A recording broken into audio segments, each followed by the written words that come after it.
മുഖ്യമന്ത്രി എന്തിനാ പ്രതിരോധത്തിലാന്ന്? അദ്ദേഹം അന്വേഷണം പ്രഖ്യാപിച്ചു, അന്വേഷണം നടന്നുകൊണ്ടിരിക്കുന്നു. ഞാൻ ആദ്യം പറഞ്ഞ പോലെ ഒരു IPSകാരനെ സസ്പെൻഡ് ചെയ്തു, അതിൽ കൂട്ടുനിന്ന് മറ്റൊരു IPSകാരനെ ട്രാൻസ്ഫർ ചെയ്തു. ഇദ്ദേഹത്തിൻ്റെ എന്താ പറയുക ബന്ധത്തിൽപ്പെട്ട ചില DYSPമാരെ ട്രാൻസ്ഫർ ചെയ്തു. ഇപ്പോൾ ഇതാ SITയുടെ ഹെഡ് എന്ന നിലക്ക് DGP നൽകിയ ശുപാർശ ഗവൺമെൻറ് അംഗീകരിച്ച് അജിത് കുമാറിനെതിരെ വിജിലൻസ് അന്വേഷണം ആരംഭിച്ചിരിക്കുന്നു. അപ്പോൾ ഇതിൽ മുഖ്യമന്ത്രി പ്രതിരോധത്തിലാവേണ്ട കാര്യം എന്താ? അങ്ങനെ ഒരു വിഷയത്തിൽ ഒതുക്കുന്നില്ലല്ലോ. അല്ല, അതിന് തന്നെ ബാക്കി നടപടികളിലേക്ക് കടന്നു. DGP അന്വേഷിക്കുന്നു, വിജിലൻസ് അന്വേഷണം ADGPക്കെതിരെ പ്രഖ്യാപിച്ചു, ഉദ്യോഗസ്ഥരെ നടത്തി. പക്ഷേ വീണ്ടും ഈ ഇവർക്കെതിരെ കുമാറിനെതിരെയും പൊളിറ്റിക്കൽ സെക്രട്ടറിക്കെതിരെയും ആക്ഷേപമോ പരാതി അല്ലെങ്കിൽ ആക്ഷേപം ഉയരുമ്പോൾ മുഖ്യമന്ത്രിയാണ് സംസ്ഥാനത്ത് പ്രതിരോധത്തിലാവുന്നത്.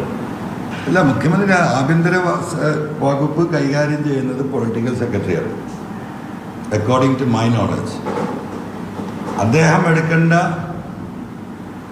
ഉത്തരവാദിത്തങ്ങൾ അദ്ദേഹം സത്യസന്ധമായും ആത്മാർത്ഥമായും നിർവഹിച്ചിരുന്നെങ്കിൽ ഇപ്പോൾ ഈ ഗവൺമെൻറ്റിനെ സംബന്ധിച്ച് ഇങ്ങനെ ഒരു പ്രതിസന്ധി വരുന്ന പ്രശ്നമേ ഇല്ല. ഈ ഗവൺമെൻറ്റിനെയും ഈ പാർട്ടിയെയും ഈ മുന്നണിയെയും ഈ ഒരു അവസ്ഥയിൽ പ്രതിസന്ധിയിൽ എത്തിച്ചിട്ടുണ്ടെങ്കിൽ അതിൻ്റെ ഉത്തരവാദിത്വം പൊളിറ്റിക്കൽ സെക്രട്ടറിയാണ്. അതാണ് ഞാൻ ആവർത്തിച്ച് പറയുന്നത്. അത് നിങ്ങൾക്ക് അടുത്ത ദിവസങ്ങളിൽ കാണാം.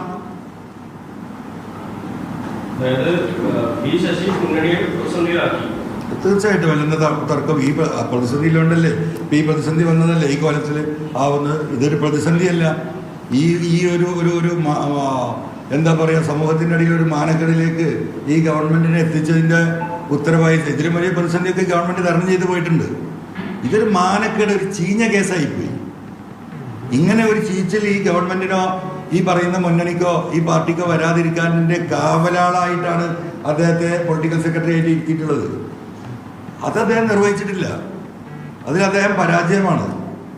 അല്ലെങ്കിൽ അദ്ദേഹത്തിന് ഇത് വേറെ എന്തെങ്കിലും അജണ്ട ഉണ്ട്. അദ്ദേഹം കഴിവില്ലാത്ത വ്യക്തിയൊന്നുമല്ലല്ലോ. അദ്ദേഹത്തിൻ്റെ കഴിവും ശേഷിയും അദ്ദേഹത്തിൻ്റെ അപ്രമാദിത്വവും കാഴ്ചപ്പാടുകളും കണക്കിലാക്കിയിട്ടാണ് പാർട്ടി ഈ ഒരു പൊസിഷനിൽ ഇരുത്തിയത്. അങ്ങനെയുള്ള ഒരാൾക്ക് ഇങ്ങനെ വീഴ്ചകൾ പറ്റുമോ? അവിടെയാണ് അദ്ദേഹത്തിന് വേറെ അജണ്ട ഉണ്ടോ എന്ന് ആലോചിക്കണമെന്ന് ഞാൻ പറയുന്നത്.